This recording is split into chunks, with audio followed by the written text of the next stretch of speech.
Annyeong! Di episode sebelumnya, kita udah bahas Squid Game episode 1. Sekarang, kita bahas kelanjutannya di episode 2. Jumlah pemain yang selamat dari permainan pertama tidak sampai setengahnya.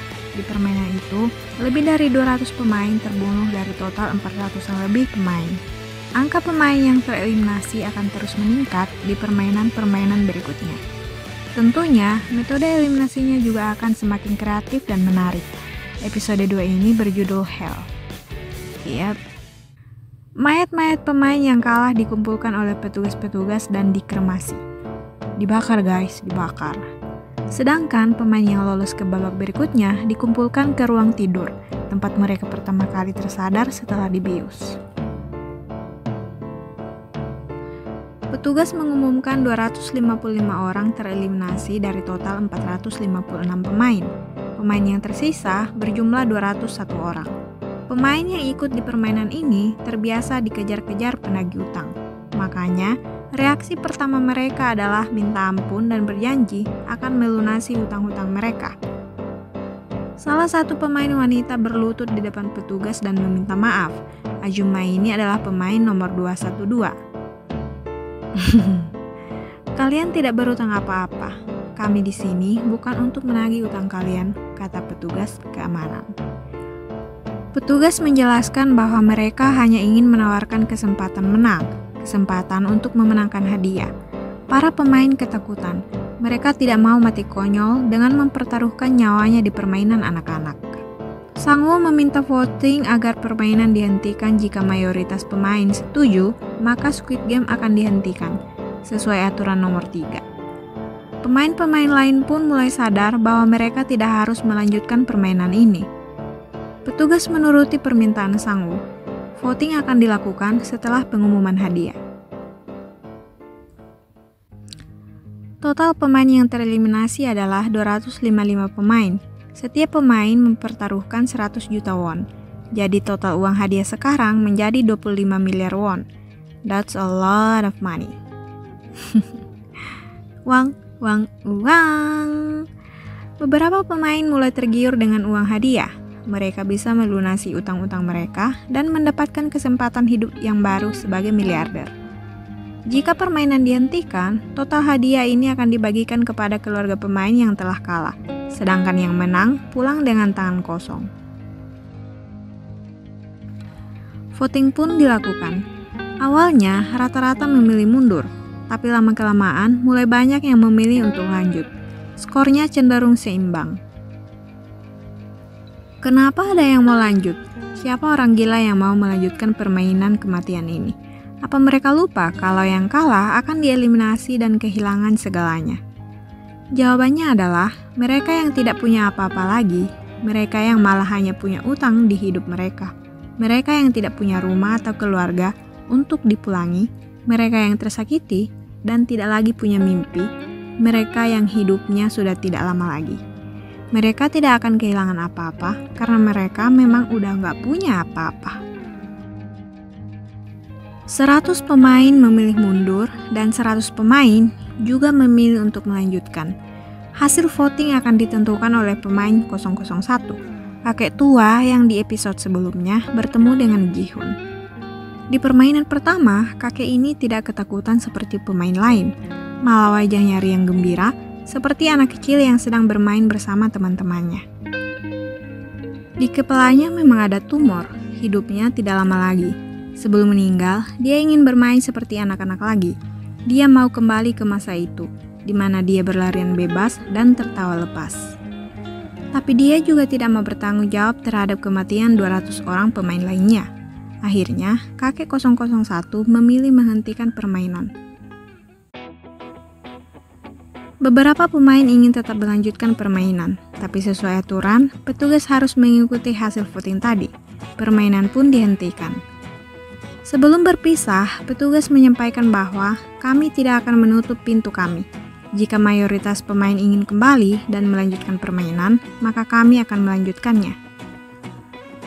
Pemain pun kembali dimasukkan ke mobil, mata mereka ditutup agar mereka tidak tahu di mana pertandingan ini diadakan. Mobil ini mengantarkan mereka kembali ke pusat kota Seoul. Gi-hun dilemparkan keluar dari mobil bersama cewek Korea Utara. Cewek Korea Utara kemudian menolong melepaskan ikatan mata Gi-hun, dan Gi-hun melepaskan ikatan tangan cewek Korea Utara. Cewek Korea Utara melepaskan ikatan di kakinya, kemudian berpakaian. Gi-hun memohon agar ikatannya juga dilepaskan, tapi cewek itu menolak dan meninggalkan Gi-hun di sana. Dia tidak mau melepaskan ikatan Gi-hun karena pasti Gi-hun akan menghajarnya lagi. Smart. Sang-woo mengecek HP-nya dan melihat puluhan pesan dari penagih utang yang mencari-carinya. Walaupun dikejar-kejar penagih utang, Sang-woo tetap tidak tega melihat Ali akan pulang berjalan kaki. Sang-woo memberinya uang untuk bus. "Ambil saja, tidak usah dikembalikan," katanya. Ali sangat senang. Setelah berterima kasih, mereka pun berpisah. Di jalan pulang ke rumah, Gi-hun bertemu dengan Sang-woo di sekitaran rumahnya. Sang-woo bercerita bahwa dia punya utang 6 miliar di bank. Dia juga menggunakan rumah dan toko ibunya sebagai jaminan utang. Gi-hun mendapat telepon dari rumah sakit. Ibunya memiliki luka di kakinya yang sulit untuk sembuh. Ternyata ibu Gi-hun punya penyakit gula. Kakinya harus segera dioperasi, sedangkan mereka sama sekali tidak punya uang. Bukan cuma Gi-hun dan Sang-woo yang butuh uang. Di tempat lain, cewek Korea Utara menemui adiknya. Beberapa bulan lalu, keluarga cewek Korea Utara membayar orang untuk menyelundupkan mereka keluar dari negara diktator itu. Tapi karena ibunya tertangkap, akhirnya cewek Korea Utara harus berutang sana-sini untuk menyelamatkan ibunya. Seperti yang kalian lihat, Sang-woo, Gi-hun, dan cewek Korea Utara punya masalah yang sama dengan kita semua. Uang. Uang.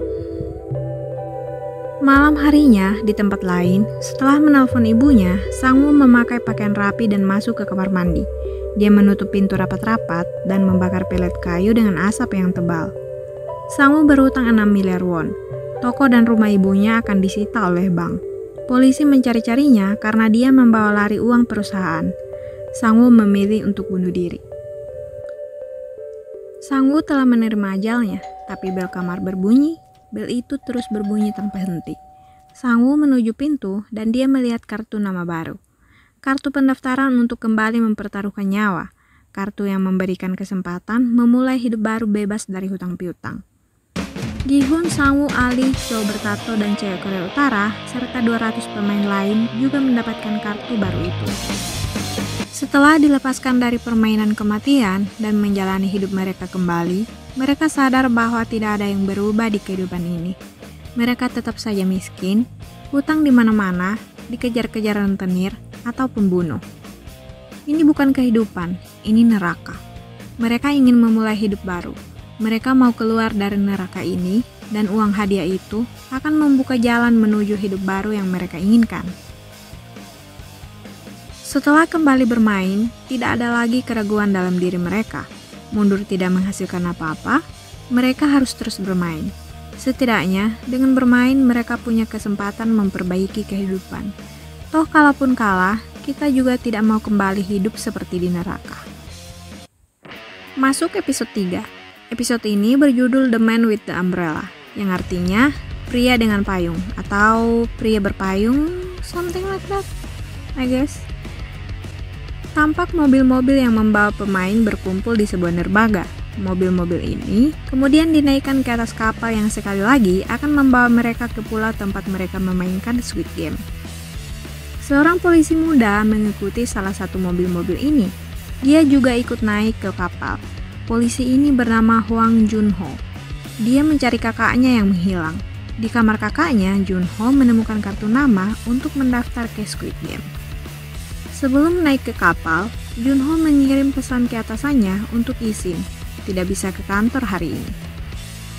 Di atas kapal, Jun-ho menyusup dan berhasil melumpuhkan salah satu petugas keamanan.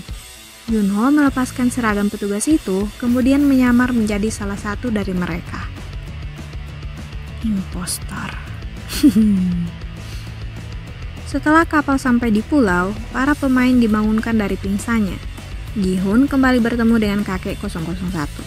Sebelumnya, mereka juga bertemu dan sempat makan ramen bersama di Seoul. Ali dan Sang-woo datang. Mereka berempat membuat tim. agar bisa lebih kompak dalam permainan berikutnya.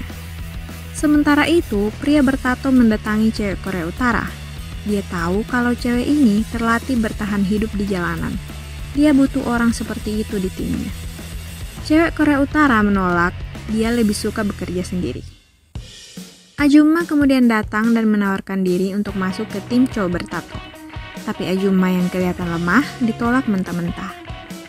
Dari 201 pemain, tidak semua kembali untuk bermain.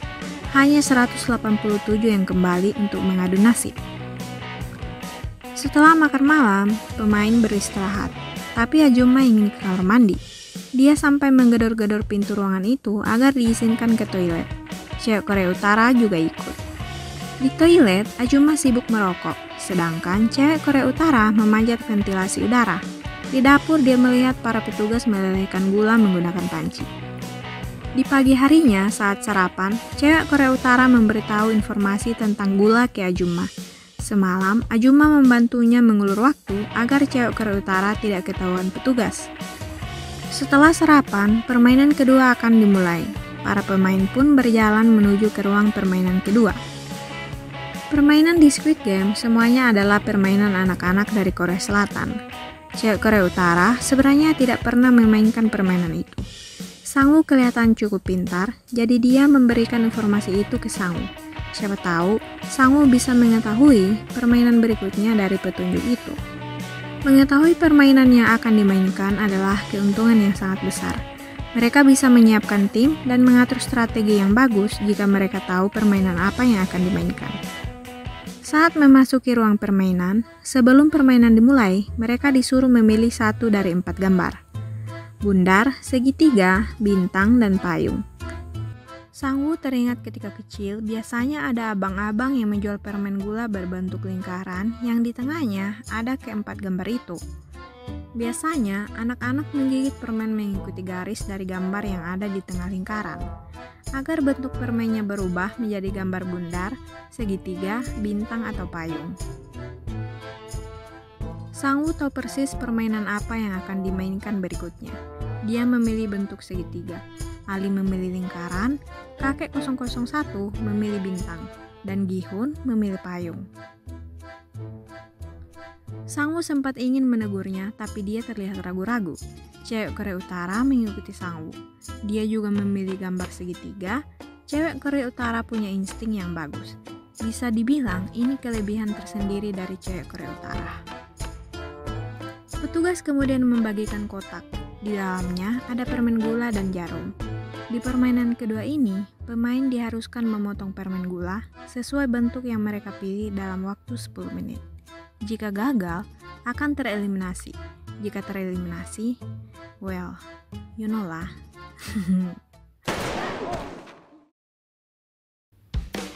Celengan di atas kamar tidur mulai terisi dengan uang yang berjatuhan. Total pemain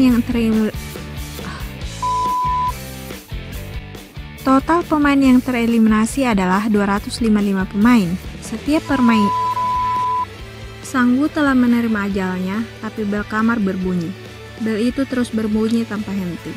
Sangwoo menuju pintu dan dia melihat kartu nama baru. Kartu pendaftar. Setidaknya, dengan bermain, mereka punya kesempatan memperbaiki kehidupan.